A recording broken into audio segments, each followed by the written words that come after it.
저는 사실 제목만 보고 어떤 내용이 있을까 굉장히 좀 궁금했거든요. 근데 이제 이 국익의 문제의 정체성이라는 부분들이 들어간다라는 부분들 또 제 전공 분야이기도 합니다만 이제 현대사 속에서 어떤 부분들을 뽑아낼 것이냐라는 말씀해 주셨고 재헌헌법 얘기도 해주셨는데 사실 좀 논란거리는 충분히 될 수 있는 부분인 것 같습니다. 어떤 부분들을 핵심으로 뽑아낼 건가.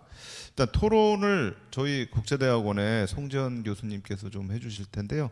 뭐 송지연 교수님 저희 국제대학원에서 아마 가장 훌륭한 이 영어로 된 책을 또 출판을 해주시고 또 교무부원장 역임해 주셨습니다.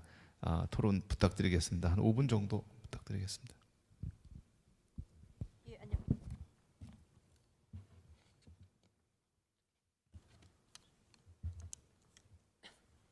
안녕하십니까. 지금 방금 소개받은 서울대 국제대학원 송지연이라고 합니다. 오늘 이 좋은 자리에 초대해 주셔서 감사하고요. 특히 첫 번째 세션 한국의 국가 전략 방향이라는 이 주제에 두 분 선생님께서 발표하신데 간단하게 토론을 맡게 되어서 영광으로 생각합니다. 먼저 은 선생님하고 그리고 손인 선생님께서 두 분 모두 굉장히 중요한 부분들 말씀해 주셨는데요.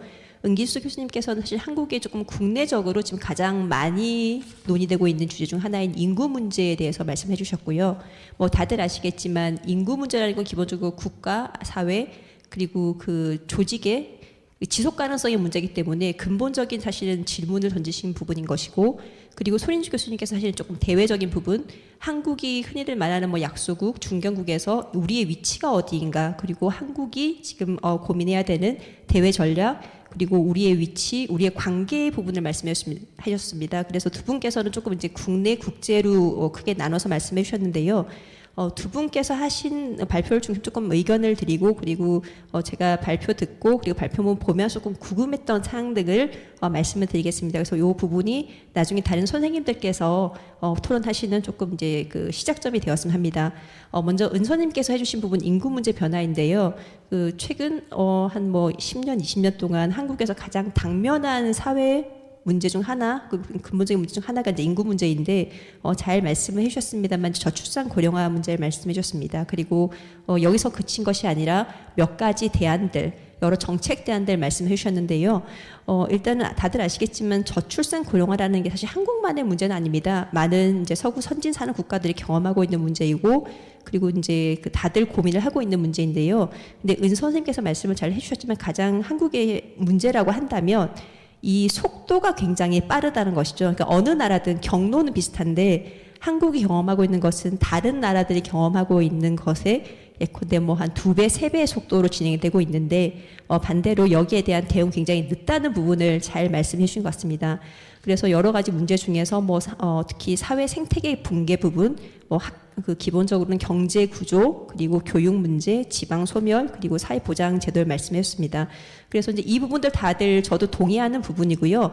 그리고 이제 이것들을 해결하기 위해 선생님께서 조금 말씀해 주신 부분이 조금 더 살만한 사회, 그리고 포용적이고 지속 가능한 사회를 말씀해 주셨습니다. 그리고 대안으로 인구청이라든지 조금 컨트롤 타워를 하는 것이 좋지 않겠냐 말씀해 주셨는데, 이제 거기걸 조금 이제 의견을 말씀을 드리면, 사실은 이제 인구 구조 변화는 다 겪고 있는 문제인 것이고, 많은 나라들이 사실 처음에 시작하는 부분들은 이제 그 본인들의 국가 내부의 인구를 증진시키는, 흔히 말하는 이제 출산율을 높이는 부분인 것이죠. 그래서 한국의 경우도 지난 한 20년 동안 약간 뭐 통계 자료에 따라 다르긴 합니다만 16, 7년 동안 한 380조를 투자를 했다고 얘기를 합니다. 물론 이제 이 금액 전부가 이제 저출산 해결의 문제는 아닌데, 지금 한 20년이 지난 시점에서 봤을 때 그렇게 많은 예산을 쏟아붓고도 이게 해결이 안 되는 원인이 무엇인가. 그래서 이제 일본이 사실 이 문제를 먼저 겪었는데, 일본 같은 경우도 이제 그렇게 하다가 최근에 이제 일본도 조금 이제 고민을 벌리고 다른 쪽으로 하면서 그 부족한 인적 자원, 특히 이제 이민자들 많이 받아들이자 얘기를 하고 있습니다. 이거는 뭐 일본도 그렇고 유럽도 그렇고 최근 한국에서도 이제 법무부에서도 많이 얘기를 하고 보고 있는데, 은서님께서도 이제 어느 정도는 이민을 고민을 해야 되지 않겠나, 그리고 다인종 사회에 대한 것을 받아들여야 하지 않겠나 말씀하셨는데, 이제 저도 이제 그 경제적 측면에서 본다면은 흔히 말하는 이제 뭐 인구 구조 변화, 그리고 부족한 노동력 확보를 위해서 외국인 노동자 아니면 이민 정책을 조금 적극적으로 해야 된다는 부분에는 이제 동의하면서도, 동시에 이제 지금 한국에서 나오는 많은 인민 정책의 논의들이 굉장히 경제학적 관점 아니면 그 노동시장 관점에서 접근을 한다는 생각을 많이 해봤습니다. 그래서 저도 노동시장을 보고 있습니다만 사실은 이제 이민자를 받아들인 부분은 당연히 이제 이분들께서 부족한 노동력을 충원하는 것도 맞지만 동시에 우리 사회의 구성원도 받아들여야 되는 부분인데 지금 논의하고 있는 많은 정책적 대안들이 경제적 측면에서 이제 이런 어느 정도의 향후 뭐 10년, 20년 노동이 부족할 것이다. 그래서 이민을 전향적으로 받아들여야 되고 특히 뭐 농촌 지역이라든지 그런 지역에서는 이제 지자체에서 적극적으로 받아들이는데 이제 고민은 이런 분들이 우리 사회의 구성원 어떻게 살아날 수 있는가에 대한 고민은 상대적으로 부족한 것 같습니다. 그리고 이런 부분은 최근에 이제 지금은 조금 숫자가 줄어들었습니다만 한국의 사실 농촌 지역에서 이제 특히 그 결혼 이민자가 많이 늘면서 그 외국인 여성들께서 많이 이제 한국에 오시고 이제 지금은 사실 그분들의 다문화 가족의 자녀들이 사실은 학교를 들어가게 되고 그리고 군대를 가게 되고 사실 곧 사회 구성원이 되는 부분인데 이제 사실 이런 부분들을 이미 고민을 했었어야 하고 그리고 저희가 지금 닥칠 문제인데 여기에 다시 고민도 별로 없는 상황인데 또 갑작스럽게 이제 필요에 의해서 이민자를 받아들인다면 이걸 어떻게 할 것인가를 조금 고민을 해봤으면 좋겠고요. 관련해서 이제 은선님께서 많이 하시는 또 연구 주제 중 하나는 돌봄 경제. 당연히 이제 장수 사회가 되다 보니까 건강하게 오래 살면 제일 좋겠습니다만 뭐 현실적으로 그렇진 않으니까요. 어느 정도 나이가 되면 이제 그 돌봄이 필요한 시기가 들어오는데 근데 많은 경우는 사실 이 돌봄이라는 것이 이제 여성들이 제공하는 경우가 많습니다. 한국도 그 여성분들께서 특히 중고령의 여성들께서 이제 돌봄 인력으로 활동을 하시는데 이게 어떻게 보면 이제 그 성 역할의 부분도 있고 그리고 많은 경우에는 특히 이제 그 고령자를 대한 돌봄이라는 것이 사회 전체 이제 그 위계 질서상에서 가장 낮은 수준의 임금과 보호와 지위를 갖고 있기 때문에 당연히 필요는 늘고 있습니다만 이제 이분들에 대한 노동력 공급 그리고 이분들에 대한 뭐 일자리라든지 안정성 부분을 조금 더 고민을 해보면 좋겠나 부분 그리고 마지막은 이제 결국 이제 성평등 사회가 구현된다면 이런 인구학적 문제가 조금 해결되지 않겠나 하셨는데 동시에 성평등이랑 단순한 뭐 그 정책으로 사실 저도 고민을 많이 해봤는데 주제인데 정책으로 하기 사실 한계가 있는 부분이고 조직 문화라든지 아니면 규범이라든지 관습이 바뀌어야 되는 부분인데 이런 부분은 사실은 단기간에 저희가 해결이 굉장히 어려운 문제인 것 같습니다. 조금 장기적으로 사람들의 생각이 바뀌어야 된다는 얘기가 많이 나오는데 이런 부분들을 좀 어떻게 그러면 조금 더 스피드업을 할 수 있을까 부분을 조금 더 같이 한번 고민을 해봤으면 좋겠다는 말씀으로 이제 은 선생님 발표에 대해서는 토론을 마치고요. 그 다음에 손인주 교수님께서는 이제 한국의 위치, 국제사회의 위치를 중심으로 말씀해 주셨는데 가장 그러니까 캐치프레이즈로 이제 주변에서 중심으로라는 주제를 말씀하셨습니다. 그래서 여러 그 특히 이제 그 전략원에서 나오는 보고서가 곧 나올 거라 이제 곧 다음 주에 나온다고 하시는데 이제 읽어보면 굉장히 재밌는 내용이 많을 것 같고요. 그래서 그 부분에 이제 일부를 조금 본다면 이제 가장 제가 여기서 좀 봤던 재밌는 개념은 이제 개방적 네트워크의 강대국인데 더 이상 약소국도 아니고 중견국이 아니다. 그러니까 강대국으로 우리를 스스로 정의를 해야 되지 않겠냐 하는 말씀을 주셨습니다. 그래서 이제 조금 궁금한 부분은 이제 이 강대국을 구성한 요소가 무엇인가? 흔히 말하는 뭐 지난번까지만 해도 흔히 말 믹타, 그러니까 중견국까지 많이 했는데, 그러니까 강대국을 스스로 이제 정의를 하는데 과연 우리가 강대국인가? 그렇다면 그걸 구성하는 게 무엇인가? 선생님께서 하신 여러 말씀들 중에서 예컨대 뭐 파워도 있는 것이고 아이덴티 있는 것이고 몇 가지 이제 그 측면을 말씀해 주셨는데요. 제가 미국 가서 처음에 이제 공부할 때 저도 한국이 뭐 무역 12구 뭐 이렇게 막 했더니 미국에서 물론 거기는 조금 이제 동부기도 하고 약간 유럽 바이어스가 있으신 분들인데 한국이 세계 10위라 그러면 다들 웃으시는 거예요. 한국은 그렇게 큰 나라가 아니야. 한국은 유럽에서 뭐 해야 포르투갈, 스페인 규모인 거지. 뭐 영국, 독일과는 비교가 안 된다는 게 사실 그분들의 first response였거든요. 그게 물론 뭐 시간이 좀 지난 얘기긴 합니다만, 그래서 지금도 사실 수차적으로 사실 굉장히 경제력, 군사력 부분이 강한데 과연 우리 스스로 보는 것과 다른 사람들이 다른 국가들이 보는 게 같은가? 그 부분을 조금 이제 얘기를 해봤으면 좋겠고요. 그리고 관련해서 이제 한국이 슈퍼파워는 아니지만 개방적 네트워크를 가진 강대국, 생각과 포용력이 큰 나라고 하셨는데 사실 여기서 되게 재미있는 개념은 개방적 네트워크라는 부분, 강대국보다는 저는 오히려 개방적 네트워크라는 부분인 것 같은데요. 그럼 우리가 다른 나라를 연결할 수 있는 부분이 무엇인가를 조금 저희가 고민을 해봤으면 좋겠습니다. 흔히 말하는 뭐 경제력, 군사력 부분은 이미 많이 나와 있던 흔히 말하는 그 측정할 수 있는 그런 힘인데요. 최근에 한국의 뭐 문화, 뭐 K 드라마, K 무비, 뭐 K 팝이 굉장히 유행하면서 이제 문화력이라는 부분, 문화의 힘이라는 부분이 강조되고 있는데 그럼 이게 한국을 다른 국가, 다른 지역과 연결해주는 그런 하나의 힘이 될 것인가. 그러니까 그런 부분들, 그 개방적 네트워크라면 한쪽으로는 열려있기 때문에 어디든 들어왔다 할 수 있는 그런 게 있지만 동시에 네트워크는 어느 정도 구심점이 있어야 되고 연결망이 있어야 되는데 그걸 해주는 것들이 그럼 이 아까 말씀하신 세 가지 힘, 경제력, 군사력, 문화력이 상호작용을 한다는 것인가 아니면은 아까 말씀하신 게 동심원 구조인데 어느 국가, 지역에 따라서 이런 세 가지 힘들의 그 구성이라는 것이 조합이라는 것이 굉장히 이제 가변적으로 이동하는 것인가 그런 부분들을 조금 더 말씀해 주시면 좋겠고 그 마지막으로 이제 되게 중요한 개념이 다시 정체성에 기반한 외치라고 하셨는데 한 가지 이제 저도 계속 이제 궁금한 부분은 흔히 말하는 그샘 헌팅턴의 책 중에서 그러니까 우리는 누구인가의 질문으로 돌아가는 거죠. 그러니까 정체성이라고 하셨는데 그럼 우리가 과연 우리 스스로를 정해야 할 수 있는 그룹으로 집단으로 정해야 할 수 있는 그것이 무엇인가? 그러니까 부분이 사실 저도 되게 궁금합니다. 그래서 두 가지 측면에서는 자유민주주의와 세계주의를 말씀하셨는데 그렇다면 한국의 모든 구성원들이 우리가 여기에 대한 가장 기본적인 공통적인 동의를 하고 있는 것인가? 그 부분을 조금 더 말씀해 주시면 좋을 것 같고 여기에 모두가 동의하지 않는다면 그럼 이 정체성 말고 또 다른 지금 약간의 뭐 경쟁적인 정체성이 있는 것인가? 아니면 모두가 한국 사람들 모두는 이 두 가지에 대해서는 동의를 하는 것이고 이것을 중심으로 우리 스스로를 정의할 수 있는가를 조금 더 생각을 해봤으면 좋겠습니다. 그리고 마지막으로 좀 말씀드릴 부분은 마지막 부분에 그 동심원적 다원주의를 보여주시면서 그 두 가지 축 하나는 파워, 하나는 아이덴티티인데 동시에 동심원이라고 한다면 이제 그림을 봤을 때 이게 모든 국가들과 관계가 사실 동등한 것 같지 않습니까? 동심은 기본적으로 가장 핵심 코어가 있는 것이고 그 다음 그룹으로 확장이 되는 부분인데 결국은 가장 중요한 부분은 흔히 말하는 중국과 미국이 중심되고 그 이외의 지역들 우리와 조금 무역이나 아니면은 뭐 외교 관계가 아닌 나라 좀 외곽에 있는 것인데 그럼 이 동심원적 다원주의라는 것이 기존에 우리가 생각하는 그런 그 흔히 말하는 미중 관계 중심의 아니면 강대국 중심의 관계라는 것과 얼마나 차별성이 있는지 부분이 사실은 조금 명확하지 않아서 그 부분을 조금 더 말씀을 해주시면은 재밌는 내용이 될 것 같습니다. 예, 이상입니다. 네, 감사합니다. 뭐또 돌봄 얘기가 나오니까 제가 그 몇 분하고 했던 얘기 중에 하나가 그 공익을 돌봄 요원으로 다 돌려보자 한번 뭐 이런 얘기를 했던 적이 있었습니다. 워낙 지금 돌봄에 대한 부분들이 좀 중요한 부분들이 있는 것 같아서요. 이제 그 얘기 있으셨고 이제 강대국에 대한 문제들에 대해서 몇 가지 질의를 해주셨습니다. 사실 북한이 빠져 있더라고요.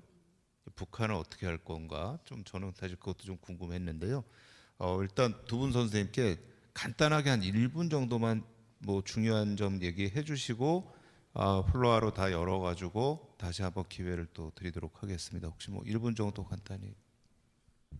이민이라는 것을 단순히 노동력으로만 생각할 수는 없는 거고요. 결국은 우리 사회의 구성원으로 결국은 시민권의 이제 문제가 되겠죠. 우리 사회에 정식 시민권을 가진 것인데 시민권이라는 것은 얼마나 그 가치가 높은 것인지 모릅니다. 그렇기 때문에 우리 사회의 구성원이 아닌 사람에게 새로운 시민권을 부여한다는 것은 단순히 우리 노동력의 문제가 아니기 때문에 이제 이걸 아주 정교하게 디자인하는 작업이 필요한 것이고 그러기 위해서는 여러 부분의 정말 지난한 노력을 통해서 저희들이 정말 청사진을 잘 만들어서 거기에 따라서 이걸 만들어 가야 되는데 현재 논의되고 있는 이민청을 법무부 안에 만들어서 그걸 이민에 관한 정책을 펼쳐간다는 것은 굉장히 한계가 있는 것 같고 아까도 말씀드렸지만 결국 지금 우리가 겪고 있는 것이 결국은 사회를 어떻게 개조할 것인가라는 것과 저는 직결되는 문제이고 그럴 때 이제 뭐 저출산 고령화를 수많은 예산을 투여해서도 결국은 해결이 되지 않는다는 것은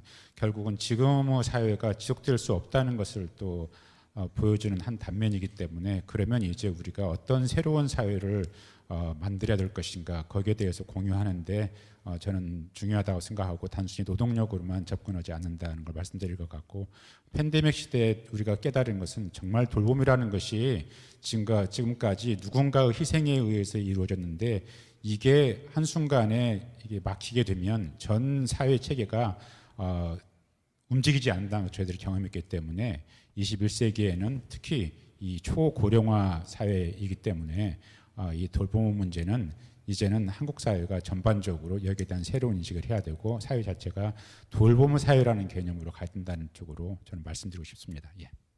좋은 코멘트 감사드립니다. 제가 모두 발언에서 내가 하나 빼먹었구나라는 게 있었던 게 저희가 1차 연도 연차보고 하면서 저희의 역할은 저희 그 한 10명 그리고 한 매주 격주로 많이 만나서 또 외부 분도 했지만 저희가 정답을 주려 하는 것이 아니라 화두를 던지자. 공론의 장에서 논쟁을 일으키는 게 필요하다. 관심을 좀 모이고 지식을 쏘아서 같이 집단 지성을 활용했다는 게 저희들 주 목적이었고 그래서 전문가들과 국민들이 같이 참여해야 할 수 있는 공론의 장 플랫폼을 위한 지식의 마중물 역할을 하자는 것이 사실 저희들의 1차적인 임무였습니다. 그게 벌써 하나고 그 강대국에 대한 개념 설정도 당연히 나올 수 좋은 지적이었고 아마 송 선생님이랑 저랑 비슷한 시절에 외국 나왔는지 모르지만 그 사이에 너무나도 사실은 저희를 바라보는 게 달라져. 저도 놀라운데 낯 뜨거울 정도로 변했는데 굉장히 달라진 것 같습니다. 여러 수도 저희들을 인식하고 저희한테 기대하는 것이 달라진 거는 부인하기 힘들고 그걸 강대국으로는 말을 써야 될지 저도 고민입니다. 어떤 단어를 쓴 게 맞는지. 중견국은 아닌 것 같은데 그게 있고요. 그 다음에 저희가 또 꼭 염두에 쓰면 하니까 여기 오신 분들이 나이가 사실은 다 좀 있으시지 않습니까? 이 미래 세대들이 라기보다는 조금 경험이 많으신 분들이 있는데 그 미래 세대층도 이야기를 하면 이미 우리나라 선진국이고요. 강대국이라는 거에 부담감이 없어요. 별로 생각보다. 이탈리아 가봤더니 우리나라보다 더 못해. 아니 저 호주랑 더 이게 그래서 저희는 제가 학교 다닐 때도 그렇고 저희가 받은 교육도 있고 경험이 있다 보니까 약간 그런 부분에 대해서 주저하는 게 있지만 미래 세대는 저희들보다 좀 다르다 세계관도 그 부분도 같이 고려하면서 저희 같이 함께 미래에 대한 이 비전과 어떤 국가 목표를 만들어가는 노력을 해야 되니까 생각이 듭니다. 그리고 아까 개방적 네트워크 질문도 이게 시간이 안 돼서 못하고 넘어갔고 아마 보고서에 좀 더 자세히 나오는데 아주 정말 간략하게 말씀드리면 지적하신 대로 저희는 일단 통상 대국입니다. 통상 물류 전 세계 물류 네트워크의 허브가 되는 것도 있고요. 앞으로 경제적으로 아무리 지금 경제적으로 이제 WTO가 무너지고 뭐 하지만 저희가 양자 관계든 소다자든 저희한테는 어쨌든 간에 통상을 이 길을 네트워크를 유지하는 것이 우리 국익에 부합하고 그런데 허브 그다음에 거기 따른 물류와 금융 부분도 같이 고려해야 된다. 이게 시너지 효과가 있다는 게 저희 보고서에 나와 있고요. 그다음에 아까 말한 문화산 그것도 저희가 보고서에는 안 넣었지만 다른 또 개별 보고서 나와 있는데 그 네트워크 플랫폼 저희가 중심이 되는 중심보다는 이게 그건 이제 더 이상 그건 넘어가겠습니다. 하여튼 그런 부분도 저희가 고려하고 있습니다. 그리고 동심은 아까 강대국 외곽 같은 경우에는 사실 전 세계 모든 나라와 교류를 해야 된다고 생각합니다. 근데 이게 저희 외교 인력도 제한이 있고 시간도 제한이 있고 모든 나라와 긴밀하게 한다는 게 현실적으로 불가능하기 때문에 우선순위에서 당장 저희 국가에 이게 크게 영향을 준 나라와 한다는 면에서 아무래도 아까 지도상에도 예를 들었을 때 강대국이 많이 있었죠. 하지만 저 개인적으로 아까 설명을 안 드렸지만 소위 말하는 글로벌 사우스 개발도상국과의 교류와 앞으로 특히 지금 공급망이 바뀌면서 특히 리소스 자원 문제가 커지게 되면 아마 그 나라들과 양자든 소다자든 아마 새로운 협정을 해야 될 가능성이 큽니다. 근데 그게 양자로 하기엔 너무 비용이 커서 사실은 저희는 뭔지 모를 멀티래터럴 세팅으로 가는 것이 더 효과적이지 않을까. 또 이와 관련돼서 사실 정말 강대국이 위상이 맞는 외교를 하려면 정말 외교부 인력을 대폭 늘려야 됩니다. 리소스를 많이 들어야 됩니다. 정말 일본과 비교해서 너무 현저히 나고 그 외교 관계 하시는 분들이 너무 다른 현안 문제에 지금 매여 있기 때문에 그 여력이 없어요. 그 뛰어난 분들이. 사실 우리나라 한 단계 점프하기 위해서는 국민적 공감대가 생겨서 그쪽에 집중적 우리의 리소스를 모으겠다, 채널하겠다는 그런 공감대가 생기면 좋지 않을까 생각합니다.